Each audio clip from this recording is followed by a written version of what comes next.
أعوذ بالله من الشيطان الرجيم بسم الله الرحمن الرحيم السلام عليكم ورحمة الله. സൂറത്തുൽ ഖദർ ഈ സൂറത്ത് മക്കയിലാണ് അവതരിച്ചത്.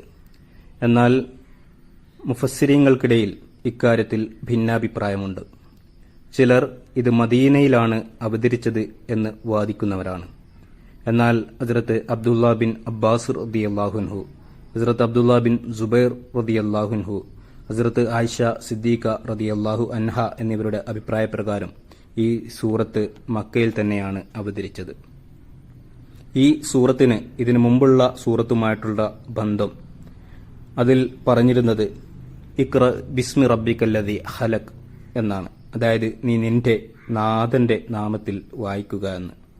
എന്നാൽ ഈ സൂറത്തിൽ വിശുദ്ധ ഖുർആന്റെ മഹത്വത്തെക്കുറിച്ചാണ് പറഞ്ഞിരിക്കുന്നത്. ഇഖ്റ ബിസ്മി റബ്ബിക്കല്ലദീ ഖലഖ് എന്ന് പറഞ്ഞുകൊണ്ട് നിങ്ങൾ വിശുദ്ധ ഖുർആനെ ലോകത്ത് നല്ല രീതിയിൽ വിളംബരപ്പെടുത്തുക എന്ന് പറഞ്ഞതിന് ശേഷം ഈ സൂറത്തിൽ അത് വിളംബരപ്പെടുത്തേണ്ട ആവശ്യമെന്താണ്, അതിന്റെ മാത്രം എന്ത് പ്രത്യേകതയാണ് വിശുദ്ധ ഖുർആൻ ഉള്ളത് എന്ന കാര്യം വ്യക്തമാക്കിയിരിക്കുകയാണ്. പറയുന്നു, ഇന്ന അൻസൽനാഹു ഫീ ലൈലത്തുൽ ഖദർ, തീർച്ചയായും നാം ഇതിനെ ലൈലത്തുൽ ഖദർ അവതരിപ്പിച്ചിരിക്കുന്നു.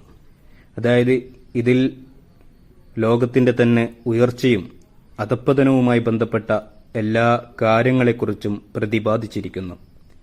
ഏത് അടിസ്ഥാന മാർഗത്തിലൂടെ സഞ്ചരിച്ചാലാണ് നിങ്ങൾക്ക് ഉയർച്ച ലഭിക്കുക എന്നും ഏത് മാർഗം അവലംബിച്ചാലാണ് നിങ്ങൾക്ക് നാശം ഭവിക്കുക എന്ന കാര്യങ്ങൾ ഇതിൽ വ്യക്തമായി പറഞ്ഞിരിക്കുന്നു. അതുകൊണ്ട് തന്നെ ഇതിനെ വായിക്കേണ്ടതും ജനങ്ങളിൽ പ്രചരിപ്പിക്കേണ്ടതും അത്യാവശ്യമായ കാര്യമാണ്.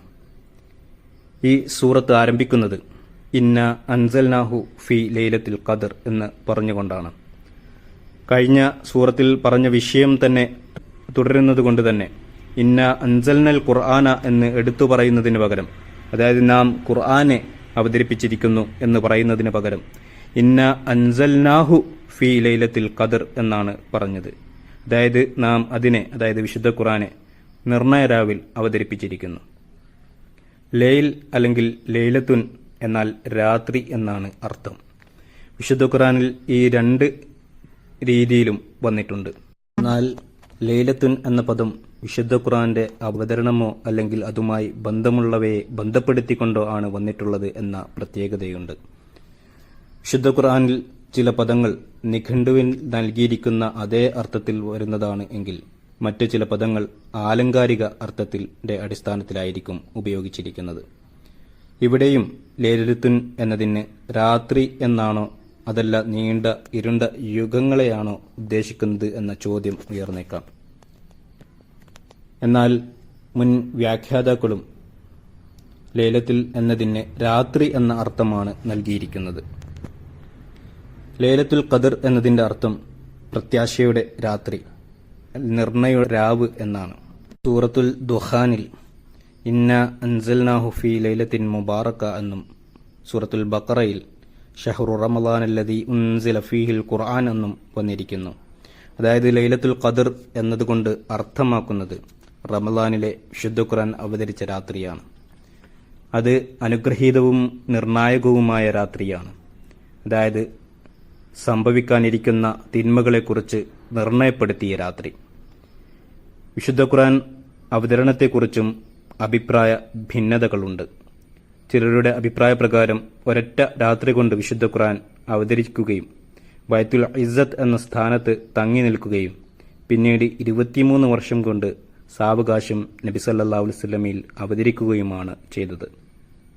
എന്നാൽ അല്ലാമ ഇബ്നു ഹയാൻ തഫ്സീർ ബഹ്റ മുഹീത്ത് എന്ന ഗ്രന്ഥത്തിൽ എഴുതിയിരിക്കുന്നത്, ചില പണ്ഡിതന്മാർ അതിന് അർത്ഥം നൽകിയത് വിശുദ്ധ ഖുർആന്റെ നുസൂൽ അഥവാ അവതരണം എന്നതുകൊണ്ട് ഉദ്ദേശിക്കുന്നത് നബി സല്ലല്ലാഹു അലൈഹി വസല്ലമയിൽ അവതരിച്ചത് തന്നെയാണ്, അല്ലാതെ ബൈത്തുൽ ഇസ്സത്തിൽ അവതരിച്ചതല്ല എന്നാണ്. വിശുദ്ധ ഖുർആന്റെ കുറച്ച് ഭാഗങ്ങൾ അവതരിച്ചു എന്നതാണ് അതുകൊണ്ട് അർത്ഥമാക്കുന്നത്. അതായത് ഈ ആയത്തിന്റെ അർത്ഥം ആ മാസത്തിലാണ് വിശുദ്ധ ഖുർആൻ അവതരിച്ചു തുടങ്ങിയത് എന്നാണ്.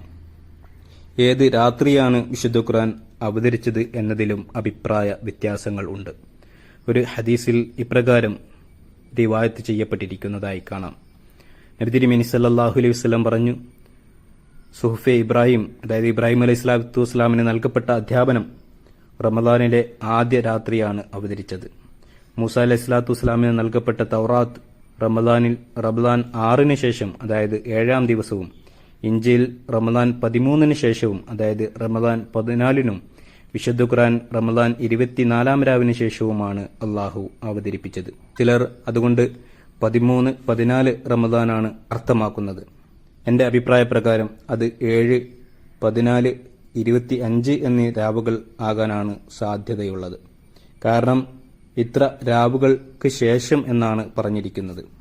ഖലീഫത്തുൽ മസീഹ് സാനി റളിയല്ലാഹു അൻഹു തുടർന്ന് പറയുന്നു, എന്നാൽ ഇതിൽ പറയപ്പെട്ടിരിക്കുന്നത് മുൻ ദൈവിക ഗ്രന്ഥങ്ങളെല്ലാം തന്നെ റമദാനിലെ മാസത്തിലാണ് അവതരിച്ചത് എന്നാണ്. ബാഹ്യമായി നോക്കുമ്പോൾ അത് വിശുദ്ധ ഖുർആന്റെ അർത്ഥത്തിന് വിരുദ്ധമായിട്ടാണ് മനസ്സിലാകുന്നത്. വിശുദ്ധ ഖുർആനിൽ അള്ളാഹു പറഞ്ഞത് ഷഹ്റു റമദാൻ അല്ലദീ ഉൻസില ഫീഹിൽ ഖുർആൻ, അതായത് റമദാൻ മാസം വിശുദ്ധ ഖുർആൻ അവതരിച്ച മാസമാകുന്നുവെന്നാണ്. മുൻ പ്രവാചകന്മാർക്ക് അവതരിപ്പിച്ച അധ്യാപനങ്ങളും റമദാനിൽ തന്നെയാണ് അവതരിച്ചതെങ്കിൽ റമദാന്റെ സവിശേഷത ഒന്നുകൂടി വർദ്ധിക്കുകയാണ് ചെയ്യുക.